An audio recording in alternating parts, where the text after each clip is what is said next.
Okay, para penonton sekalian, para pendengar-pendengar semua, selamat datang ke Apa Kau Tengok. Okay, ini cerita kisah seram di kawasan sekolah asrama perempuan di kawasan Pantai Timur. Kat asrama perempuan adalah seorang budak perempuan ni yang rajin study, belajar. Tak tahu lah dia test ke exam ke N-level O-level ke kan. Sampai memalam buta kat bilik perap bilik dia. Okay, satu malam tu dia tak sedar yang dia dah tinggal seorang kat bilik study tu. Anda cuba faham ya, kat dalam bilik seorang tak apa, jangan dua orang. Itu dah cerita kelakar seram. So dia pun study lah dengan kusyuknya. Dengan kusyuknya sampai satu part dia tak faham. Dia nak tanya kat member yang kat sebelah tu. Dia tak sedar lagi benda tu yang bukan orang. Masa dia nak tanya tu, mata dia terpandang kat bawah meja. Bawah meja ada orang ke apa? Tak tahu pula. So ni dia perasan member tu tak ada kaki. Apa perasaan anda bila anda ingat itu member anda? Sekali anda macam mata anda macam cuy bawah muka pandang dekat buku, tapi mata pandang sebelah bawah, tapi kiri ataupun kanan. Tak terkejut. Lepas tu dia kata, dah ingat macam mana nak buat? Dah. So lebih kurang macam tu lah dia kan. Cakap sambil berkira-kira nak belas secepat mungkin. Yang mencuakkan bila si member tu pula tiba-tiba tanya, dah ingat ke? Dah tahu. Bulu rumah meremang babe. Walaupun siang hari Maksudnya dah tahu ke yang dia tu hantu? Budak ni terus lari balik dom dia. Bila dia cerita kat senior dia, ada yang cerita dulu ada seorang budak perempuan ni yang mati bunuh diri sebab tension belajar masa nak sambil SPM. So kita sambung ya. Mungkin itulah hantu dia yang still study tak habis-habis. Lepas tu budak ni pun dah tak study sampai lewat malam lagi. Takut shoot. Tak tipu anda ada cakap ni, takut shoot. Okay, korang percaya tak? Kalau tak percaya terpulanglah. Ini semua hiburan je lah. Kalau korang betul-betul dekat sekolah sekarang ni kan, malam-malam tengah study ni sekarang kat Singapura ni sekarang style tau. Setiap kali ada exam je, dorang ada night revision class. NRC.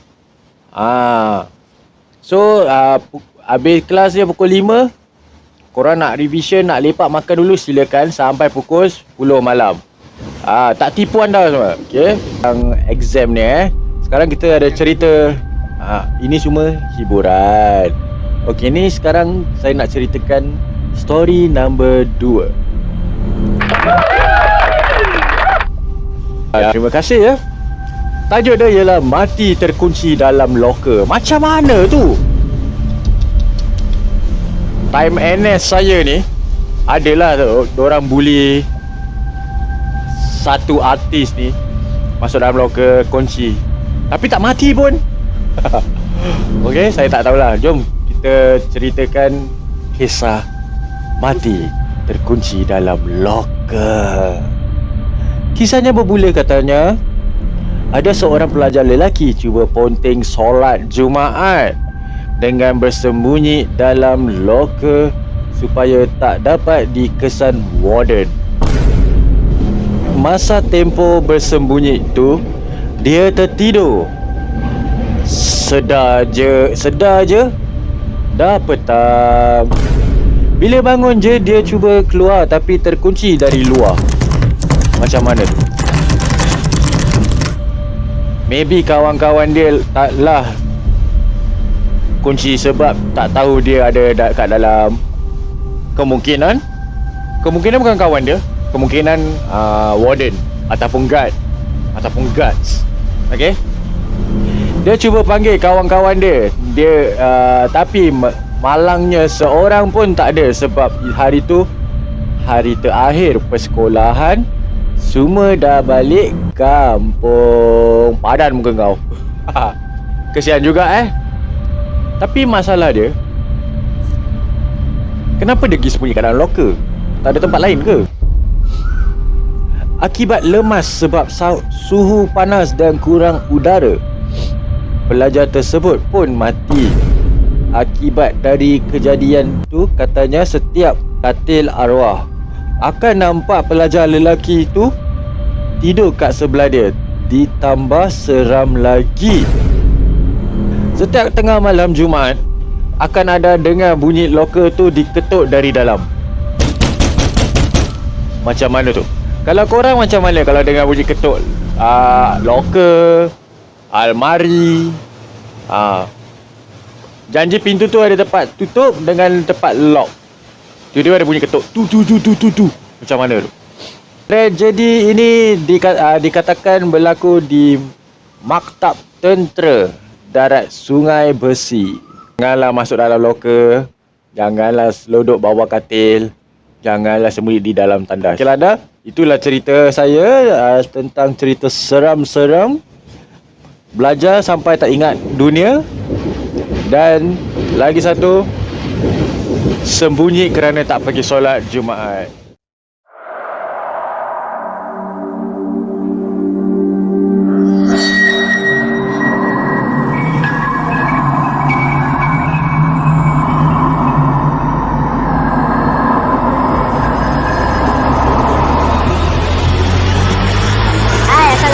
Kepada anda semua kat sana. Ya, nama saya In ataupun Indra. Okey. Okey, macam tadi Aim dah cerita kat korang semua cerita kisah hantu, 2 cerita, betul tak? Betul tak? Okey, so saya tolong dia sambungkan pasal dia tengah take file. Okey, ni ada satu cerita tak tahu daripada siapa. Tajuk dia, 1 dah tidur, 2 dah tidur, 3 dah tidur, 4 dah tidur lagi.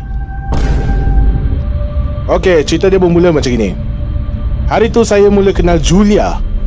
Kami mula rapat sebab masing-masing takut nak pergi tandas malam-malam. Kami saling menemani bila nak terkencing malam-malam. Pada mulanya kami berdua memang tak percaya cerita hantu senior sebab sebelum saya mendaftarkan diri di asrama, abang saya dah beritahu awal supaya jangan dengar sangat cerita hantu ni. Okey, so dijadikan cerita. Adalah satu hari ini saya memang tak boleh nak lepaskan mata. Kata Julia ni sebelah saya je. Saya nampak Julia ni dah tidur nyenyak dah. Yang lain pun dah tidur juga. Saya tengok jam dah pukul 2 pagi. Saya cuba nak lelapkan mata tapi tak boleh. Sedang saya berguling ke kiri ke kanan, cuba nak lelapkan mata, saya terdengar macam ada orang buka tingkap bilik saya. Tingkap tu betul-betul depan katil saya.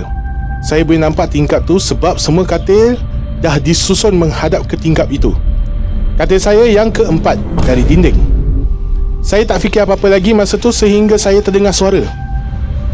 1, 2, 3. Lepas saya dengar suara tu, saya terus teringat cerita senior masa mula-mula saya mendaftarkan diri di asrama. Saya mula meremang satu badan. Saya dengar lagi, 1 dah tidur, 2, dah tidur. 3, dah tidur. 4, tak tidur lagi.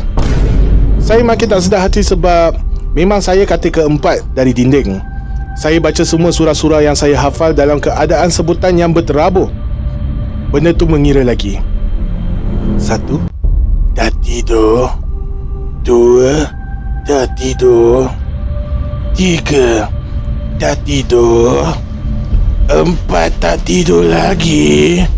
Badan saya memang dah menggigil dah masa tu. Saya cuba panggil Julia dalam suara terketar-ketar. Julia. Julia.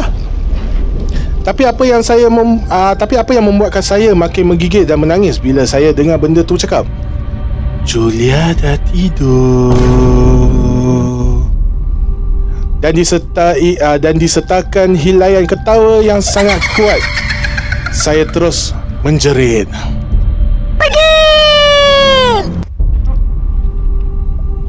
Banyak kali juga saya jerit sampai semua pelajar dalam bilik saya terbangun. Saya langsung tak berani nak pandang benda tu.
Jadi ingat kadang-kadang benda-benda gini ni ada kat mana-mana, tak kira siang ataupun malam.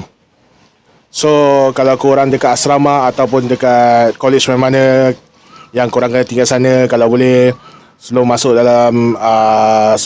tempat tu, azan dulu. Azan 4 penjuru lah, betul lah. Okay, so cerita dia habis begitu sahaja.